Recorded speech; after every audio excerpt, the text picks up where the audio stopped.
Good afternoon, everyone. It is Wednesday, April 7th, 2021 at 3 o'clock p.m. And that means it's time for Women in Business. I am really excited about my guest today, not only because I'm now working with her, but just because I think she has an amazing story and a lot of good advice to give us. And so I don't want to waste a lot of time with me talking. I want to have a lot of time for us talking. So I'm going to do a quick bio and then I'll pop her in. Lyndsie Salcido is the founder and CEO of Lynnie, Pinnie Embroidery Designs. She is the founder and showrunner of Applique Getaway. She is the mother to 6 children, 2 adult and 4 younger children, and also the caretaker for 15 pets. So how she is even here talking to me, I have no idea, but I'm really glad she is. And I'm going to pop her in. Hello, Lyndsie. Great to see you. Thanks for having me. I'm so excited to be working with you. Oh, I literally did not sleep last night because I got started working and then I had so many thoughts in my head of stuff to do that I was just like, I couldn't sleep. So I kept waking up and No, we're like a match made in heaven. I'm super excited. Yeah, I think it's really going to be fun. But before we get into Applique Getaway and some of the things we've talked about there are a couple things that we've talked about previously that I want to discuss just because I think they could be really helpful to the people watching. One of those things is something that you said to me in one of our previous conversations about negotiating. Mm-hmm. And I really want to talk about that because I suck at negotiating. And I'll put my hand up that I'm really not good at it. Oh, so, I used to be bad too, but I think. I guess that's my question. How did you learn to be better at it? And let's start there. How did you learn to be better at it? Well, I used to be a yes person. Just put a piece of paper in front of me and I'll sign on the dotted lines. Everything looks great. Let's do it. But as time went on, I learned from mistakes that I had made from maybe being too quick to say yes, things that I wanted to change, and mostly just learning my value and what my organization can bring to the table. So it's like some firepower, so if I come into a situation and I know I do have something to offer, this is what I have to offer. So let's work together so that this is a mutually beneficial agreement, then I've made much better progress that way than simply just saying yes and then really paying for it later. Well, I love what you said about knowing your value and what you can bring to the table, because I think that's where, especially for women, sometimes that's the piece that we're missing, is having faith in our value and what we can bring to the negotiation. Like you said, we're kind of like, well, whatever you think, that's fine. Yes, and that's something that's I've improved on with experience. I mean, all of the negotiating I do is mostly for the event. So as we have more events and I learn what needs to change, what needs to be done differently, and what specific needs our event has, then I can be more prepared to ask for that when we're at the negotiating table. Well, and I think that's totally, like you said, you learn from experience too. The more you go to the table and successfully negotiate something, then the next time you do it, you're that much better at it. Exactly. I think the hard part is, I mean, were your knees knocking under the table the first time that you kind of stood your ground and said, okay, this is what I think we should do? Definitely, but in the back of my mind were all of those things that the situations where we ended up in an unfavorable position because I hadn't, and it wasn't that I didn't have the guts, it's that I just didn't know what to ask for. That came with experience, and along with the experience also came knowing what we have to offer. Most of the contracts we sign are with, the more intense contracts, we sign a contract for everything nowadays, but with the hotels. So when I come to them and I can say, hey, we've had 8 events, this is how they've gone, and this is what we can offer you, that puts me in a more favorable position, especially when we return to the same venue. I can say, hey, look, see what we did last year, so what can you do for us this year? And it was uncomfortable at first. I'm not, I guess I'm pretty reserved and I don't like asking for things. But it just Yeah. over time it became necessary. The second year we had our event, I took a tour of the place. It looked great. I was like, oh, I love it. And they showed me specifically some classrooms, and there were there are breakout rooms, and there were some sessions going on. So it was just like, oh, just peek in here and look. Peeked in. I was like, oh yeah, that's perfect for what we need. And then we showed up for our event to set up, and they had us in different rooms. And I was like, what the heck? These rooms are like way smaller. What are we going to do? We have more people coming than Right. these rooms can accommodate. And that's when I learned. So the hotels, they have names for their rooms, and the rooms that they had shown me were not the rooms that they put on the contract. So big time lesson learned, when yeah. So make sure everything is exactly, which is kind of sneaky when you think about it. Here's this great, but we're going to give you this lesser room. But yeah, totally. But I guess they could sense my inexperience. This was our second event, and I was just excited to be moving into a larger venue when the space didn't really fit us as well as I had anticipated. So it's things like that you learn from, that you can't really anticipate something like that until it happens, and then you can learn from it. And that does, just put you in a more experience, put you in a better position when you go to negotiate. You know exactly what your group needs to ask for. And then at the same time, knowing what your group has to offer so that, both parties can work together and everything's good for everybody. Well, and that's just, having worked hotel catering and, conference booking like way, way back in the day, unfortunately, that is something that hotels will do on occasion. Oh, totally. And, it's just one of those things that, like you said, until you fall over it, you don't really know that it's something that might happen. But I just really think I like knowing your value. I like learning from I like the concept of learning from the experience, because I'm sure every event you've gotten better because you know more than you did previously. Right. I've learned to look at our missteps and mistakes as just something to learn from. Try not to beat yourself up over it, Lyndsie, because it's something. Yeah. We've never had any like major catastrophes or anything small stuff that can be avoided in the future. So I just try to look at it that way. It's just part of growth. Well, and I think that's healthy too, because I know, and again, I'll put my hand up for this one. I am one of those people who remembers every embarrassing or stupid thing I've ever done and replays them in my head, even though probably any other people that were involved have totally forgotten it because it was nothing. Yep. But I think that's a good point, is that you need to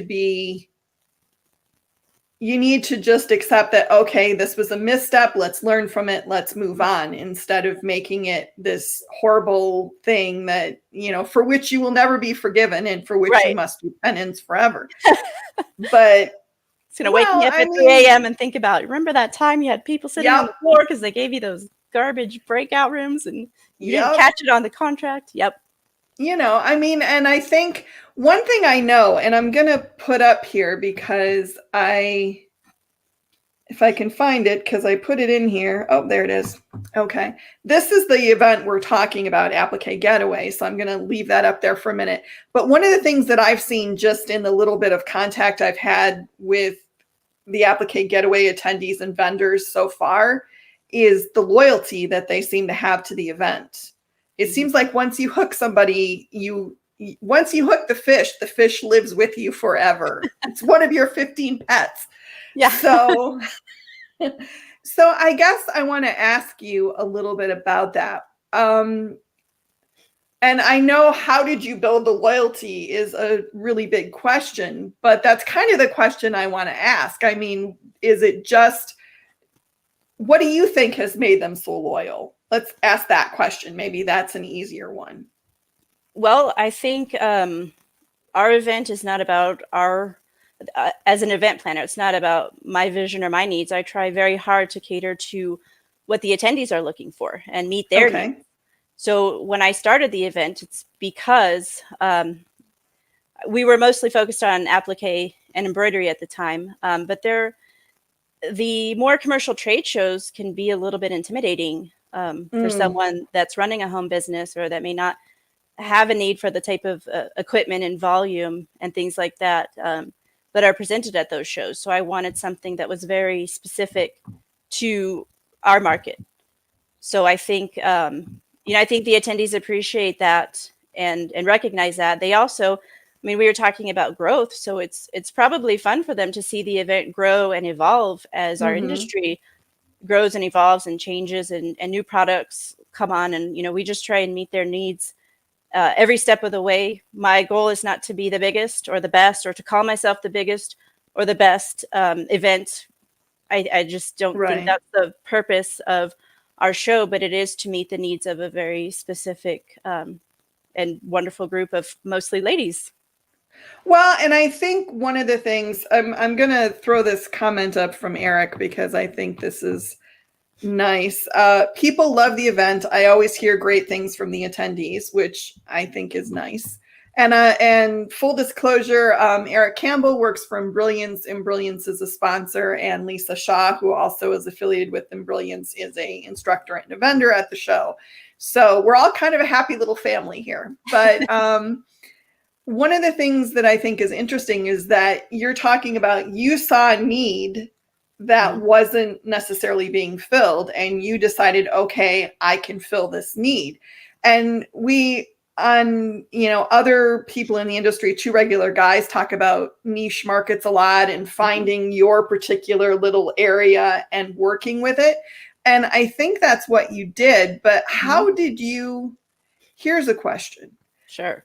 How did you figure out how to start a show? Did you just, I mean, because I think people ask this question a lot. They want to start a business. They want to write a book. They want to do whatever this thing is, but they either want to have all the details figured out before they do anything, or they just look at the mountain they have to climb to do it and they don't jump.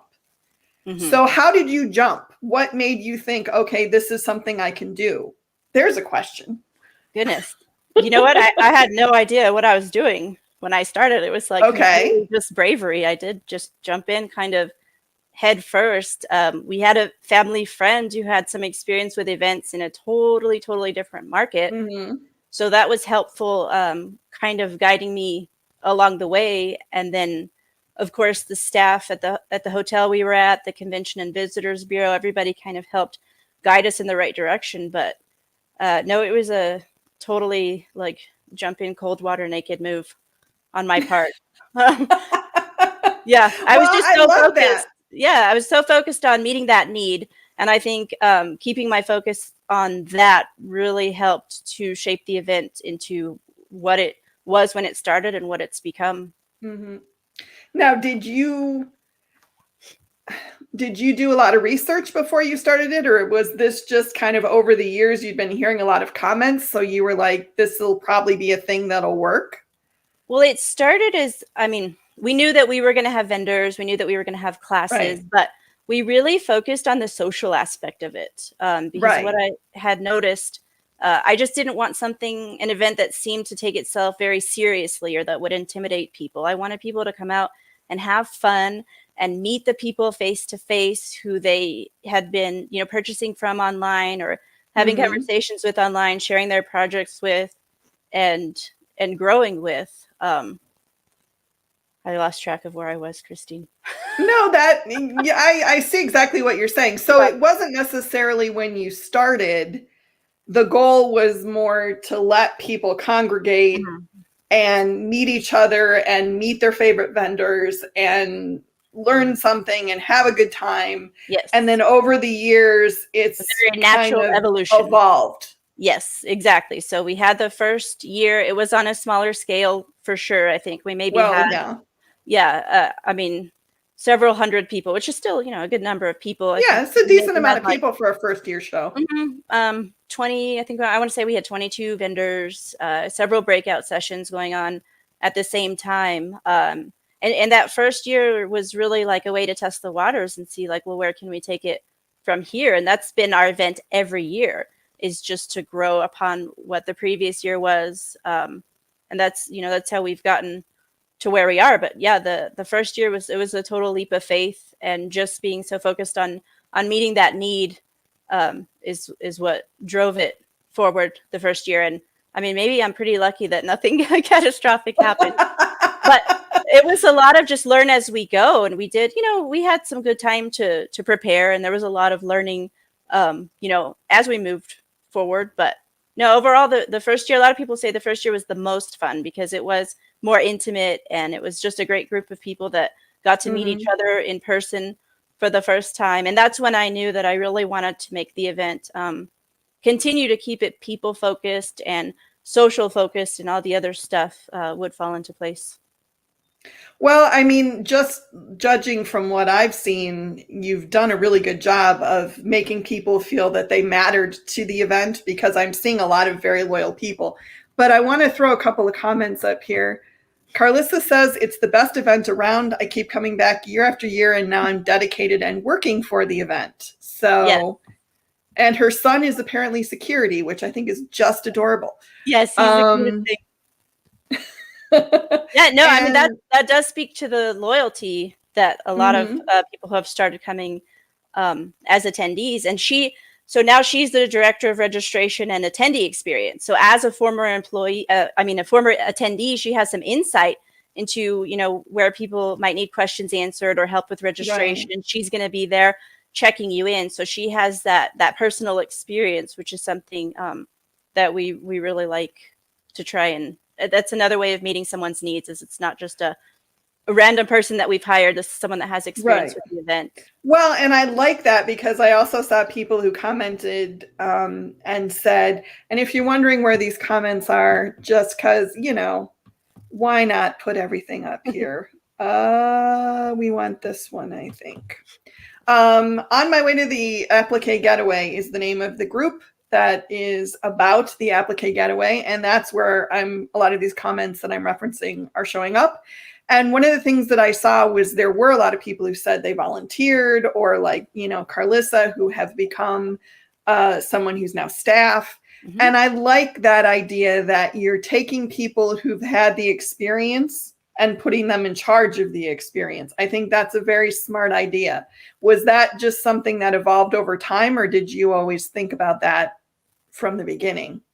I've never thought of the event as my event. I've always thought of the event as your event. So it just feels natural that the people that would be involved with the event in some capacity would just move up through the ranks, if they want. She was a great match for the job. I met her a few times in person as an attendee, and then I think she came on, correct me if I'm wrong, as a volunteer. And then I just realized, this would be a great person. She made a great connection with a lot of the attendees. And so I thought, this would be a good person to kind of, to be there to help our attendees if they need anything, to get them checked in, to answer questions about the event. So it's just a lot of parts of our event have just evolved very naturally. Well, and I think that's a big component of any event that works well, is that you see the same people, know who to talk to if you have a problem, you feel comfortable with, there's some events you go to and it's like, I understand what you're saying. You walk in the door and you don't feel comfortable. So, and I have a couple more questions here that I want to get put up. Cindy King said, you probably already sent this, but where and when is this show?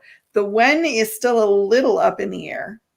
Well, we have tentative dates. We've had them since we did the virtual show in November at the same location that we were last year. But with the circumstances of this year, so we're just working through some minor contract changes with the venue to give us more space. So we don't have to sardine people anywhere. We want to make sure that we have plenty of space. But the dates have been tentatively set for July 23rd at the same location, the Sheridan DFW Airport. And that's where we were last year. So we're just finalizing some small changes that I requested with my negotiating powers. Yay! I like that. Yes. And Carolyn wants to know, do you have pattern companies that attend? Whoops. And that just went wacky. Stop it. Whoops. Did I lose you? I'm here. Oh, okay. So I'm sorry. I'm just going nuts with my trying to get this to behave. So pattern companies, Are there any like that sewing attend? patterns, or what type of patterns are we Yeah, talking I about? guess that would be my question, Oh Carolyn. yeah. Okay, now she says, are there booths, which that's supposed to be booths, for large PDF pattern printing? We haven't had anything like that in the past. Okay. And then she says, just to clarify everything, sewing. Okay. So we do, some of our vendors have brought in ready-made sewing patterns, the ones that come in the little nice envelopes that are printed and have the Right. instructions. I know one of our vendors, All Stitched Up by Angela, I've seen a number of patterns, sewing patterns in her booths, mostly for really cute kids stuff. We're not totally children's industry, but there is a heavy focus on that. Right. Okay, so that makes sense. So, and also something that we've talked about, and I know is kind of a focus of yours, is also bringing in some new vendors this year too, so we can kind of expand things a little bit. And Yes. we're now we, if you didn't know that. Of course we are. No, definitely. We were already we in my mind, so. Well, okay, good. But I mean, I have to say one of the things that really attracted me to working with you is the scope of your vision and the ambition that you have. You're not content to just go, okay, I did this and it's a nice thing and I like it. You're thinking about what's the next thing we can do. Mhm. So I guess that's a question I have too, is that, have you always been kind of driven like that? Or did you just start doing something and then go, hey, this has a lot of potential? No, I've always been like that. It's in my nature, and it's why I can't hold an office job, because I would have an office job and I'd be like, you know what? There's a better way to do this. Yeah. It Oh, doesn't I always have go that over too. well with the boss. There's a better way, there's a different way, there's a more efficient Mm-hmm. way. I cannot stagnate. It's just not in my nature at all. So I always like to expand, specific to the event, just go where the industry is going, but let's present it in a really fun way that's not going to intimidate people. And, you know, Yeah. yeah, that's Well, and really I important think, to us, that it's fun. Probably up at the yes. top of the list is that the event is fun and social, and you can get all this business stuff done and just have a really good time at the same time. Well, I think I like what you said about that's why you can't have an office job. Because the only way that I survived an Enmart for as long as I did is that they just basically gave me a company and said, do what you want. Yeah. And so I just did, I mean, whatever, pretty much, and kind of just ran the thing. And that was the only way that I made it, Oh because yeah. it's just too, it's too hard when there's boundaries. I'm like, let's Mhm. see how big we can go. Let's see how much we can do. Yeah, I'm So, always thinking, well, that was fun. Let's do it better now. Let's do it yeah, bigger. Let's and do it different. well, Yeah. and that's the thing. Let's do it better. Mhm. Let's look at what happened at this event and then see how we can take it to the next level the next time. I love that. Mhm. And if you don't know Carolyn yet, Lyndsie, you will at some point, I'm sure. And she says, I have been fired for being a rebel. And yes, Carolyn is she's very, very fun. And the other thing that I want to put up here real quick, because I did see a dreaded Facebook user in there. If you get the Facebook user designation in the comments, you need to go to StreamYard.com/Facebook and give StreamYard permission to show your name.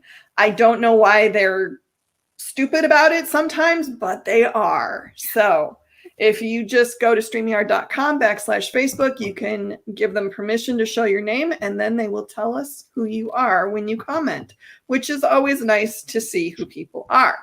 So in addition to having 6 kids and 15 pets and a trade show, you also have another company, which I'm going to put the URL up for that one, called Pinnie, which is Embroidery Designs. Now, this predates Applique Getaway, yes? Yes, by more than several years, almost 10 years. Okay. So you have a whole nother company in addition to running a trade show and having a family and taking care of all the pets. Right. I'm spread a little too thin right now. When do you sleep? You know what? It's interesting. I do a lot of my work and my thinking at night, and so I Mm, probably am a little sleep deprived some days, but it's a lot. And just over the past year, with all the challenges I did, I mean, Lynnie Pinnie is still active, and I love it, and it's not going anywhere. But it did have to take a little bit of a pause because I just had to be realistic about sure. trying to do all this. With school closed because my kids were doing Yeah, virtual school, and that required a lot of hands-on attention from me. And then one of my older kids starting college, and then my younger one is just the most rambunctious little thing ever. So I had to be realistic and say the design part of my job, which I love so much as a creative person, had to go on a bit of a pause. Also, because digitizing, I mean, it is a technical thing and requires concentration and focus. It's very easy to make a one-click mistake that you wouldn't catch sure. unless, and sitting there at the embroidery machine and watching. It's very, it does take some time, and I'm getting back there now. The kids are back in school. I have you on board. I'm very, very happy with the team that we have for the event. So I'm very close to being able to jump back into that, because it's very important to me as a creative person that I have some kind of creative outlet. Sure. And then, of course, it's my job. It helps me contribute to my family. And then I'm really passionate about it, which has, not been smiled upon all the time. But just in the way that I've talked about our show, I want it to offer the same thing as some of the commercial shows, but in a, friendlier package, I Sure. guess. I'm the same way with my embroidery design website, in that I want the quality that I'm putting out there to be on par with a commercial digitizer. Um, Right. and if I have to cut corners in any way, that I would rather just not produce any designs than have to cut corners, because just because we're stitching on our dining room tables, or we don't have 6 needles with 15 heads, doesn't mean that the designs that we're sewing have to be a nightmare. Definitely. Well, the smartass has left us a comment here. Uh-oh. Um, Sleep is overrated for creatives. That's true. Yeah. Says I can tell you right now, I'm thinking, man, sleep would have been good last night, but I got my mind all and also thank you to everybody who's here. I'm seeing some names I haven't seen in a while. We appreciate you all joining us. And we have another Facebook user who says, we appreciate all the work you and the team put into your event. So, and again, I'm going to just throw up real quick this little, if you are getting the Facebook user in the comments, go to streamyard.com/Facebook and give them permission to use your name. And then we will be able to see your name. And Facebook is sometimes annoying about it, and I don't know why. And we also had another Facebook user who asked, did you say June or July for the event? That's July. That's intentional. We just wanted to give That's July. the world some more time to move forward from Yes. everything. Yeah, so that's Yes. intentional. We still wanted to maintain a summer event, but we just pushed it a little bit forward to, allow Well, and things I to settle think more. that's smart, because I think by July we should have a much better handle on how things are going to go forward. And now I know last year you pivoted and the event was virtual, Yes. which a lot of people did. So first time you did virtual, and Yes. what was that process like when you went, okay, I now Wow. have to take did you hide under your bed for a little bit and just kind of Well, we didn't have to do a virtual event. I thought it over a lot. I mean, we could have just skipped a year, but in the years that we've been doing the event, we have had a number of attendees asking for some virtual content or something that they could experience without having to go to the event. So I thought the timing was just perfect, because there were a lot of resources coming up for hosting a virtual event, which made the process a lot easier than just starting from right. scratch and having to do all the research on that. So I thought, well, now's the time. And then, on a personal level, this was in November, so my kids still weren't in school, and everybody was really just kind of worn out, and I was really missing the my work and the creative element of things, and just feeling Mhm.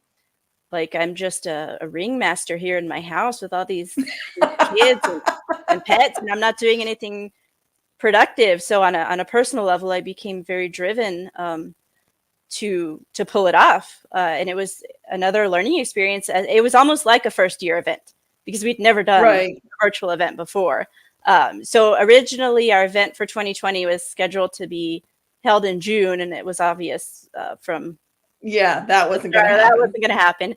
So in June, we then rescheduled the in-person event to November because, I mean, that's the biggest challenge with trying to plan an event in a pandemic is you have no idea Yeah. what's ahead of you. And we thought, oh, for sure by November, everything will be back to normal.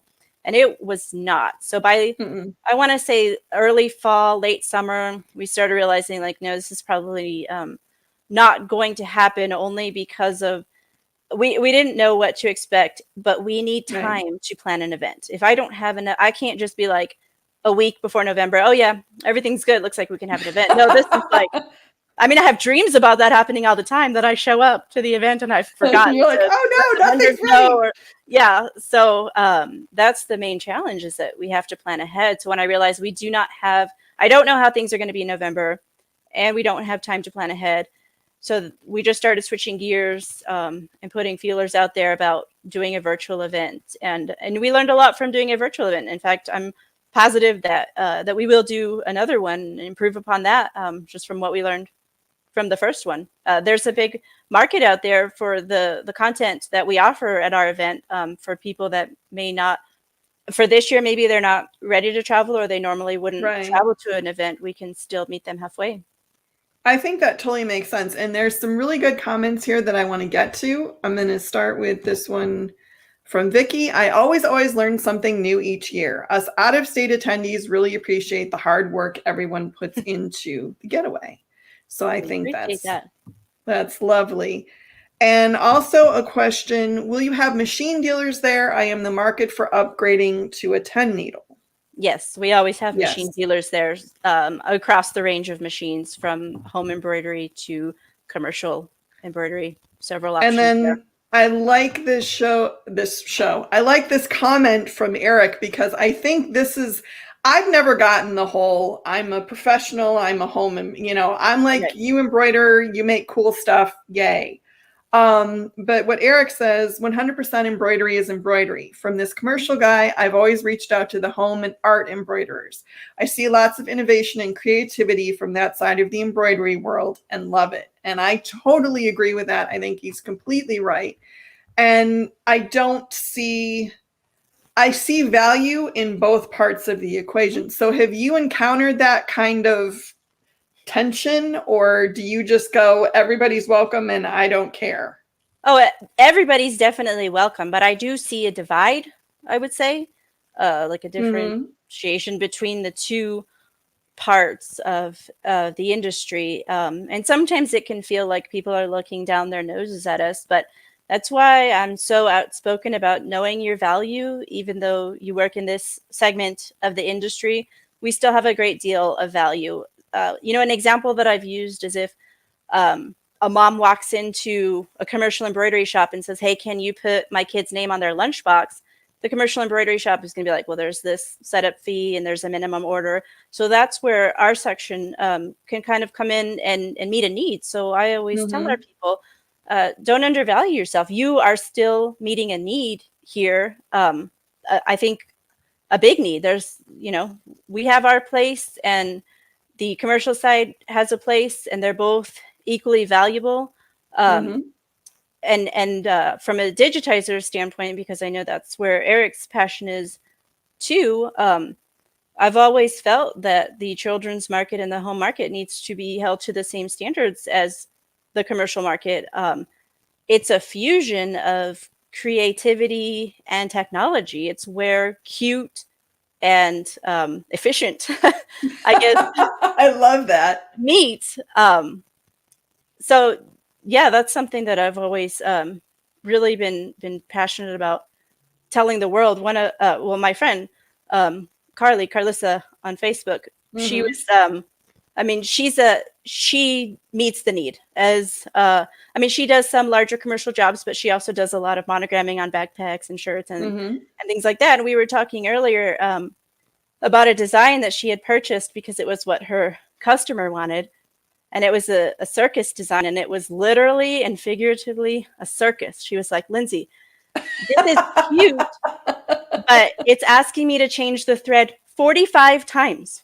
And I was like, she asked me to guess first. How many thread changes do you think this is? And I was like, I'm going to guess high. I'm going to guess high and say, I forgot, I said 26, 27. And then she came back with 45. And I was like, holy cow.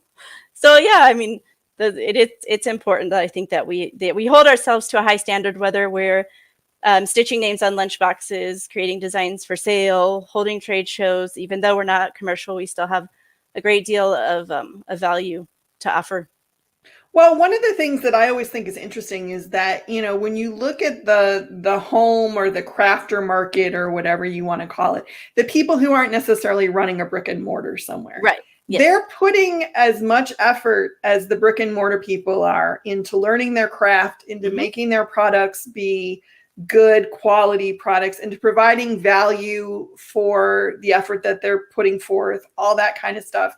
Definitely. You know, and providing value for the money that they're charging. So I've never really understood it, maybe because I'm outside it a little bit in terms of I don't embroider, so I have I don't have a stake in it.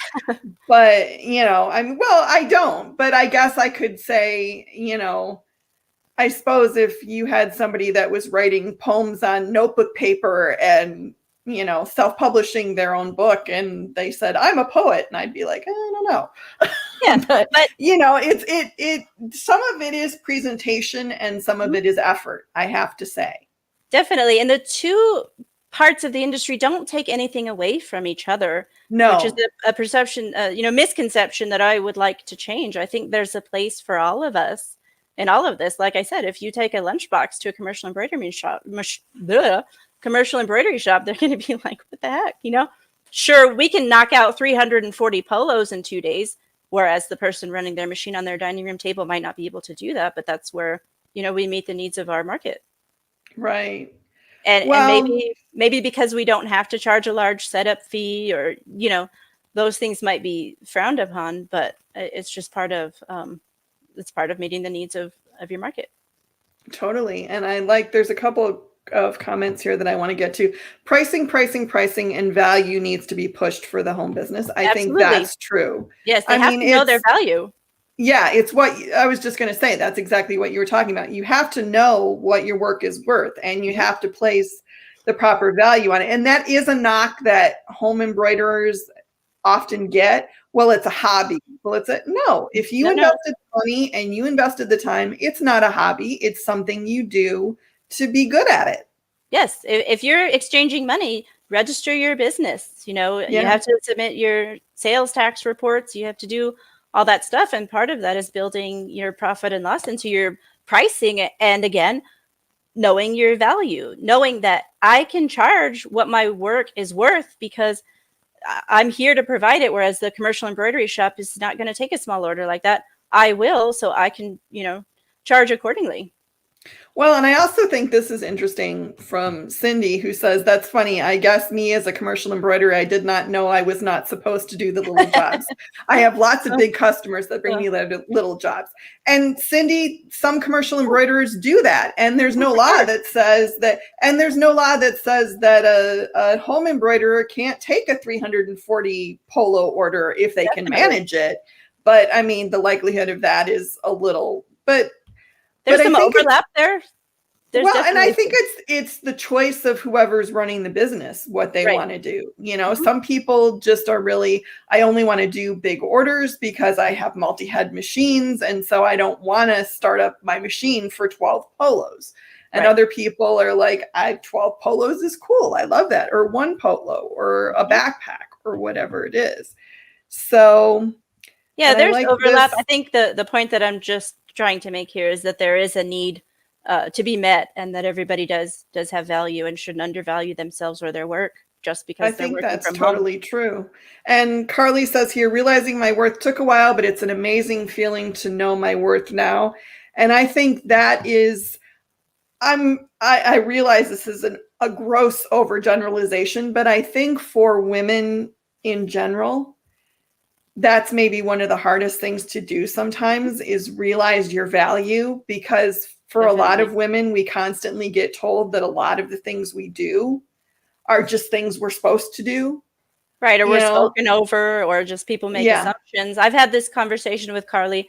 She quoted an order, and then the customer made changes to the order and expected the same price. And it's like, no. Yeah, It this doesn't is work like not. that. Yeah, just because I'm working from home doesn't mean that I don't have like business negotiation skills and, you know. Well, I'm going to throw up my Women in Garment Decoration link here. If you're not a member of the group, you should come and join us, because we talk about a lot of these issues in there, and we deal with a lot of these questions like, what do I do when a customer calls me and changes things up? Or what do I say when somebody tells me? There was one that just made me laugh that somebody posted yesterday, where a customer had called her shop and said, well, I found a place an hour and a half away that'll do it for half the price that you want to charge me. Will you do it for me for that price so I don't have to drive to the other shop? Bon voyage. Yeah, and we were all like, what? That just doesn't even, I mean, come on, seriously? But the fact that, I mean, number one, the fact that somebody had the sheer, I don't even know what the word is that I want to say, arrogance, I guess, to just go, will you take half the money so I don't have to drive? I mean, come on. No. Oh. And we've got, I love this that we're getting all these comments. This is so great. Eric says, absolutely. Moreover, in our large shop, we built relationships with cottage industry embroiderers and traded jobs that made sense for us. I love that. Yeah, we should be working together. Like you said, embroidery is embroidery. We're all doing the same thing, just in, different levels. And I like this comment too from Misty. This is such an excellent topic. While I'm not an embroiderer, I do have a decorated apparel business that we are blessed to run from our home. It makes me cringe when you see people not knowing their value and trying to price their items super low. And that's, but a lot of that is, my thing just doesn't want to do it. A lot of that too, though, is that people are being told, you work from home, you work from your dining room table. And especially if you're female. I mean, I remember when I said when COVID hit and I had to leave where I was working, and I went, okay, I'm just, that's it. I'm done. I'm going to start my own thing. And, I had people going, oh, that's so cute. And I was like, no, it's not cute. That's not cute at all. It's a business. Here. Yeah. We're serious about what we do. Yeah. No. Yeah, and on the topic of knowing your value, if anyone out there is watching and they're an expert in pricing, and I think that would be a great session to have at the Applique Getaway, is teaching people more about pricing for profit and knowing your value. So I actually did a session called The Art of Pricing for DAX a couple years ago, which was one of the best attended seminars I've ever done. Mm-hmm. And we talked about a lot of that stuff, like knowing, how to negotiate and knowing how to set your pricing and all that kind of stuff, because it is. And standing your ground is another hard thing, which is why I really wanted to talk about negotiating in the beginning, because it's very tough. It is to, when you have somebody coming at you, and especially when you're new. I mean, I know I went through this when I started my company. You get somebody that comes to you and they go, oh, hey, you want to do this job? And they offer you like a pittance to do it. And there's part of you that goes, but it's money. No, but it's not worth, it's not worth your and that's the time thing. and I don't want to set that kind of, I needed to remember my own worth and all the time and effort and years I've put into getting where I am. It's the same thing with when somebody contacts me and says, hey, do you want to write something? And I actually was talking with a magazine, and we were having this great conversation about what I was going to do for them, until I said, so what's your compensation? And then I never heard from them again. Yeah. And I was like, dude, I've been writing for magazines in this industry since like 2013. Did you really think that I was just going to go, okay? Free for publicity. Yeah, Haha, free no. so that somebody will see my name. I don't think that's a problem at this point. Yep. But more good. I love these comments. I'm having so much fun. Cindy, since COVID hit, I have watched lots of YouTube while I am working. I have found so many home embroidery sites and learned a lot of new tips and tricks. And that's the thing. I mean, there also are a lot of, we're going to just keep going with the comments. So I'm taking this one off for a minute because I want to talk about Cindy's. One of the things that I think people don't realize is how many really talented, professional, intelligent people are working in the home space that have a lot of good information that has value for anybody that embroiders, regardless of where they're doing it. Yeah, we've had some vendors that are used to commercial trade shows come out to our event and they're just blown away because they realize, number one, this is a valuable segment of the market. These people have money to spend and invest in their businesses, and they're going to do it. And number two, we're not I don't know, backwoods is some, I don't even know the right word to think, but I mean, yeah, we're a legitimate force to be reckoned with. It's a sophisticated marketplace. It's not it's not a bunch of people who are they're looking to do things, they're not, which I mean, not to in any way denigrate people who are crafters or who enjoy crafting. I think that's a perfectly valid segment of the market too. Definitely. It doesn't really, all of us. Yeah, it doesn't really matter why you want to do it as long as you're doing your best at it. And if you are doing it from a business perspective, you're working at it to try and charge prices so you get your value. That's all. Yeah, so we have a lot of hobbyists that come out, and gosh, I mean, they do a great job of building up their stash. I mean, yeah. I mean, if it's for fun, we still love the stuff. I mean, who doesn't want to like grab and touch pretty fabric and look at the shiny definitely. Thread and Well, that was one of the things that I saw a lot when I asked the question in the Getaway group is, we love the giveaways. We love going and seeing the vendors and seeing all the stuff they have. And we want new stuff. Find us new stuff. I'm like, okay, we're working on it. Yes. So now I want to get to Misty's comment here. It would be a great topic. Pricing, I believe she's referring to. I feel like you both have hit a hot button because it is a mindset. And so many times, especially as women, we don't realize our worth or value. Or so many times, especially as women, we're told we don't have value, which is sad. Right. But happens. No, I think people immediately, the minute that money changes hands and it's related to something they've made, need to change their mindset. I am a business now. Even if I'm a one-person business working from whatever, I'm a business. I'm going to operate as a business going forward. Right. And I think that's the other thing that we need to remember too, and I'm going to get on my soapbox for just a second here, but I'll be good, I promise, is that it's up to us, that nobody respects us if we don't respect ourselves. Yep. And that's a hard thing. I think, again, for a lot of women, we're kind of taught you're not supposed to talk about your accomplishments. You're not supposed to, it's like, well, if I don't talk about him, who's going to? It's not like I can hire somebody who's going to walk ahead of me going, this is a very talented person, We'll just make you a headband with like a big arrow. I have a tiara, so. Perfect. And I'm actually already planning to bring my tiara and opera gloves to Texas. So you guys are going to have a real treat, let me tell you. We'll prepare the spotlight. Yes, prepare the spotlight. I have purple opera length gloves with my monogram on them. Thank you very much. Perfect. And a tiara. You'll fit right in. Yeah, I'll be like the people going, who is that woman and what is she doing? No, Christine, we had 80s night last year at the Applique Getaway, and it was freaking awesome. I mean, we had fishnets and like huge teased hair and glitter and neon and tunes, and that's the kind of stuff that sets our event apart. But it was fun because nobody's taking themselves too seriously, and it was also a really fun opportunity to show off our skills because everybody was full of patches that said Applique Getaway and vinyl, and just it was really fun. That's the kind of stuff that. Well, I've had a challenge now, so I'm assuming this is Lisa saying, "I'll wear my tiara if you wear yours." So it's a deal. I will pack my tiara and bring it with me. and wear it for at least part of the night. It's kind of heavy, so after a while it has to come off. But no, it's gonna be tons of fun.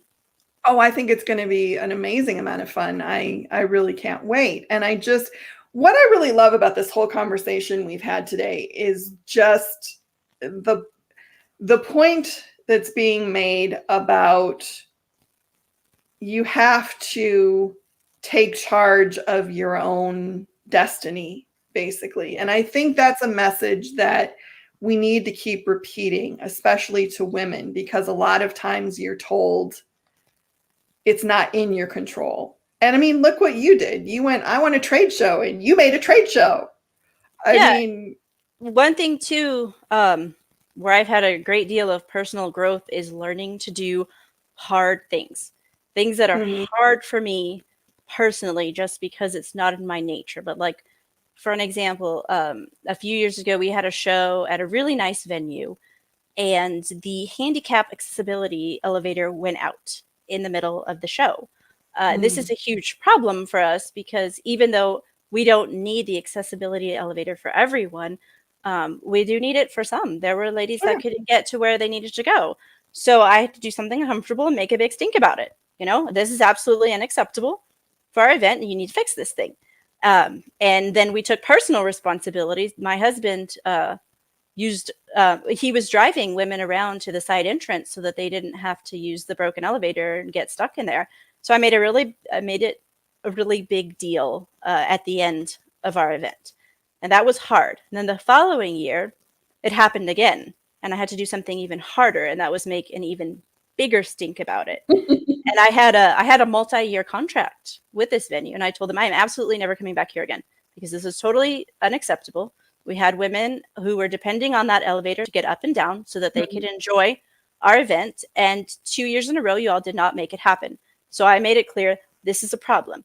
And these people tried to sue me for breach of contract. And I was like, absolutely not. And this is where I learned to stand my ground, because it was something that was it was professional to me, but it was personal too, because I felt personally responsible for the people that did not have a good experience because they could not get to where they needed to go. So what did I do? I lawyered up and I fought it, and I got us out of that contract. And we moved to a new venue, and I made sure when I went to that negotiating table that the new venue knew how important it was to me that we were handicap accessible 100%. And this is something that I wouldn't have known to stand my ground on had that not happened. And I definitely had a greater deal of confidence having fought back from this, we'll insert hotel name, worldwide attorney trying to intimidate me with his threat of a lawsuit when I was not the one that breached the contract. I signed a contract for full access to that venue, and I didn't get full access to it because their handicap accessibility elevators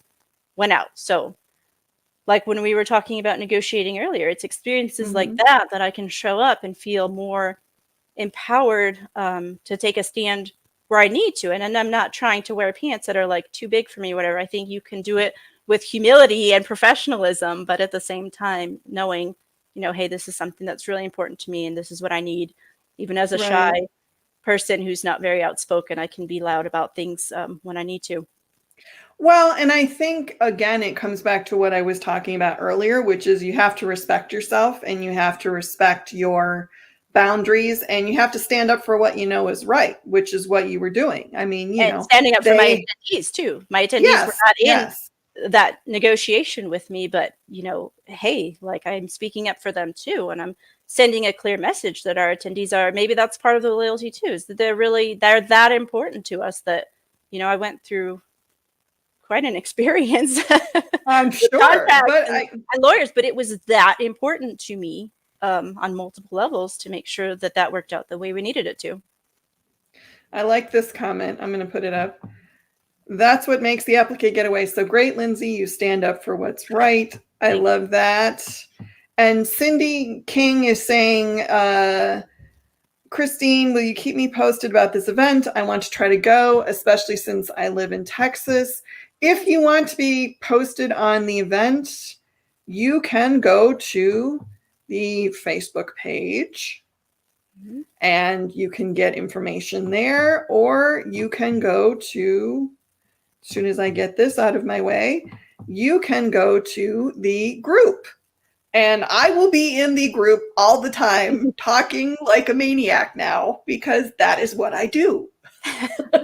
That's exactly why I'm happy to have you, because I mean, I can talk, but I burn out pretty quickly, I guess. But I like building communities. That's one of the things that I found is a strength for me. So, like you said, you and I are a really good match, because I will be out there with my tiara and my purple opera gloves doing a fan dance. I don't care. It allows me more time to get behind the scenes and do all the things that need to be done to make the event run seamlessly. Which is the part that I would be like, shoot me now, because oh my God, all those details, I can't even imagine. But you know what? We each have our strengths. And I think that's another thing for the last little bit of this show that we have left, which isn't very much. I think that's something that I want to, Cindy wants to see the links again. That is the page, and I'll leave it there for a minute while I'm talking. I think that's one of the things that we all need to be aware of, is that part of your success is finding people that you can work with and who complement the skills that you complement your skills, who either have skills that you don't, or are comfortable doing things that maybe you're not, or whatever it is. And when I talk about community, and I, again, not going to go on my soapbox, but when I talk about community, that's part of the reason that I advocate building communities, because that helps you find the people that you can work with. Lecture over. I'm going to put up. No, definitely, Christine, because I got to a point where I recognized I am falling short in these areas. I'm coming up flat and I need help. So it's taken a few years. I've added staff here and there and asked for help here and there. But at first, I was like a everything myself, like my toddler child. But, it comes with growth. Expansion comes with growth, and just recognizing gaps that need to be filled in. I'm very happy that you filled in this gap. Very happy. I'm very happy too, because it was not, obviously I wasn't aware that the opportunity existed, but once you started talking to me about it, I was like, oh, I'm so totally there. Yeah. And Lyndsie, are you crazy? Why are you trying to do the job of 12 people? Well, and that was the other thing. I'm like, why the heck were you, get somebody who does this stuff. Yes. And loves this stuff, and is good at it. So, but that's, I think, a hard thing for a lot of people who are entrepreneurs. I know I've had trouble with it in the past when I create something and it's my baby. Yes. And then you have to let somebody else have a piece of it, and it's like, wow, did you have any issue with that, or were you not because I'm worried about it, because I'm not, but was that a thing? Like a control issue? I didn't want to let go of the reins? Or just a little bit. I still oversee everything, so that gives me some comfort, because I know if I'm going to be like, if this is an extension of myself, but something that I'm doing for others, I still want the reflection to be accurate. Sure. And mostly it's just been trial and error to find the right team, because I've had some negative experiences too. So, but I felt really positive about you. And then the more I talked to you, I realized, like, this is literally a match made in heaven. We're just like two puzzle pieces that fill in these gaps really well. So I'm feeling very positive about it. But yeah, I was a little shell shocked from trying to move in that direction in the past, and then it didn't work out the way. Well, I really think finding the right people is an art form in itself. Definitely. And sometimes you have to go through a few people that maybe aren't the right fit or don't provide exactly what you want. And then, you eventually find the right team. But the whole event is trial and error, the venue, the people, everything, the classes that we offer, the vendors we bring in, it's all just learn and grow as you go. Which I think is, I want to end on this, because we're getting very close to the end. So I think maybe that's what we should end on, is just, you need to remember that when you try something new, there's going to be mistakes, and people especially people in in this industry for some reason oh, it's a mistake. What if I ruin this thing that I'm doing? And I'm like, it's gonna happen. Right. And you just need to plan for it and accept it and chalk it up as just grow from, move learn forward from it. Exactly. Yeah. And just chalk it up as next time I'll do it differently and I'll do it better. And then, but and I do understand that people are concerned because they're paying money for blanks or they're paying money for whatever it is, thread or whatever. And I get that. But, it's like, it's life. You're going to mess it up sometimes. And even the most experienced of us ruin stuff all the time. I mean, I've folded shirts behind themselves and stitched it together more. I mean, the seam ripper, it's like all of us still have a seam ripper. No matter how experienced we are, we still need to have that seam ripper handy to undo and stitch over whatever mistakes we make. Exactly. Well, I just have to say this was great. We are done. You did it. Woo! And you were amazing. and there was so much good information, and I'm so grateful to you for doing this. I can breathe out now. You out. Yeah, now you can breathe. I'm going to pop you out. I'm going to say goodbye, and we'll go from there. So awesome. Thank you very much. Thank you, friend. Very, very much. Oh, I love it. I love it. We could have talked for like 5 more hours, but I don't know if you all would have stayed for that. So I think we'll just keep it to 1. Stay tuned. If you have not seen these 5 million times already, I'm going to put them up again. This is the Applique Getaway page. This is the Applique Getaway group on Facebook. And I'm also going to plug my Women in Garment Decoration group if you want to join us there. Come and hang out with us in any of those venues. We would love to talk to you further, and we'll certainly be updating you about all the latest details for Applique Getaway and the other stuff that Lyndsie is doing and the other stuff that I'm doing, the other stuff we're all doing. It'll be fun. Tune in next week. Not exactly sure who the guest will be or what we'll be doing, but I will let you know as soon as I know. And as always, thank you for being here. I appreciate you taking the time to learn and grow with us today. And I will see you next week.